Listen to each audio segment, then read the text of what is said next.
If you're into cameras, you must have at some point in time come across the term crop factor.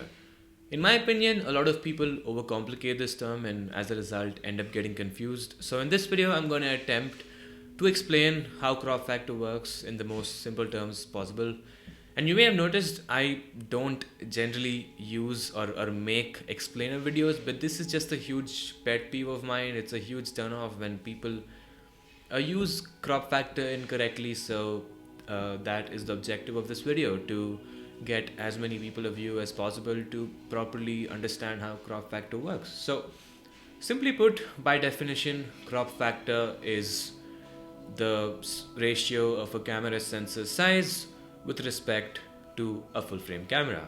Now, where I see a lot of people go wrong is they pick an APS-C camera and they mount a lens in front of it, say for example a Canon 50mm 1.8, and they call it a 75mm f 2.7 lens. They simply multiply it with the crop factor, which let's assume is 1.5. So 50 times 1.5 is 75 and 1.8 times 1.5 is 2.7. They call it a 75mm 2.7 lens. And that is wrong. The focal length and the aperture of a lens never change. A 50mm f1.8 will remain a 50mm f1.8 regardless of which camera you mount it on, regardless of whether it is a Micro Four Thirds body, whether it's an APS-C body, whether it's a full frame, whether it's even a medium format camera, it will remain a 50mm f1.8. Likewise, a 24 to 70, for example, will remain a 24 to 70, whether it's on a Micro Four Thirds, APS-C, you get the idea. But the things that do change are the field of view and the depth of field. Let me explain. So bigger the sensor size, wider the field of view, and bigger the sensor, shallower the depth of field. Now the way crop factor works is, let's say you're using a Canon 70D with a 50mm 1.8 lens. Let's say that is your usual setup, an APS-C camera plus a 50mm 1.8 lens. Now one day you decide to upgrade to a full frame Canon camera, for example, let's say 5D Mark IV. Now if you want to achieve the same field of view and the same depth of field that this 50mm lens used to achieve or provide on this APS-C camera on your new full frame camera, then you would apply the crop factor.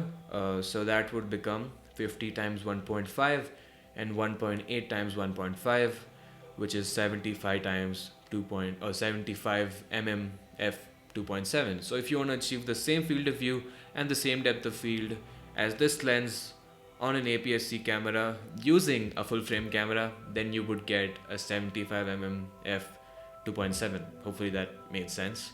Likewise, if you're using a 30mm lens on your APS-C camera and now you upgrade to a full frame and now you want to get the same field of view, then you get a 45mm lens for your full frame camera. So when people say a 50mm becomes a 75mm on an APS-C, the statement is wrong.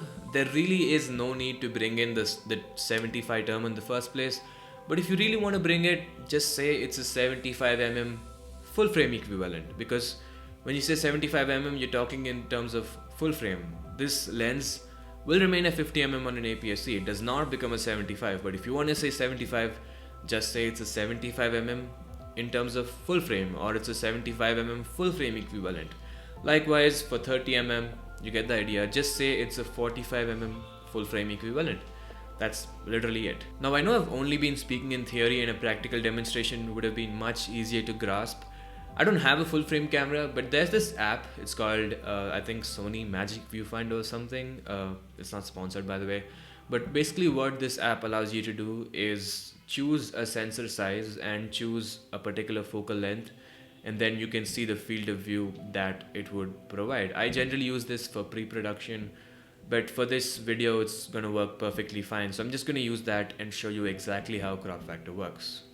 So right now I'm inside the Magic Sony Viewfinder app. So basically, first thing we can do here is select the camera. So for the sake of this, I'm going to choose a Sony a6500. It's a crop sensor and APS-C camera. I'm going to go to a 50mm focal length, and I just want you to take note of the field of view, what it looks like. Actually, you can even take a picture.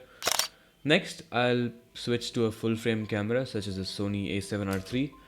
And now, to get the same field of view as the Sony a6500, we're going to have to use a 75mm focal length, because when you apply the crop factor, 50 times 1.5, we've already talked about this, is 75. So if I switch to a 75mm focal length and take a picture, you can notice now that we're getting the same field of view. The same also applies to depth of field. Obviously, I cannot demonstrate that since this is just a smartphone, but you get the idea. So hopefully that made sense. If not, hit me up in the comments. I would love to. I'd be really glad to explain it. Or you can maybe even hit me up on Instagram. But even if you did not understand, trust me, honestly, does not matter that much. If this the whole crop factor term, as far as I know, the whole ratio, it was invented only because APS-C was introduced.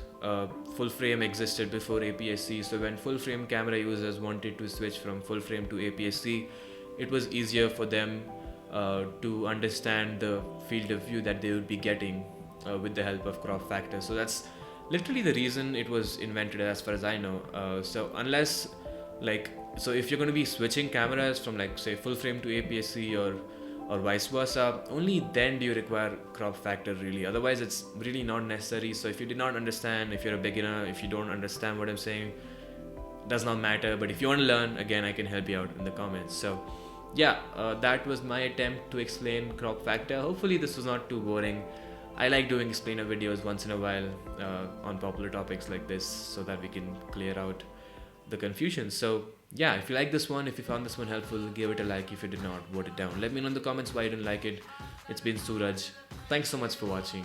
Take it easy and stay devoted.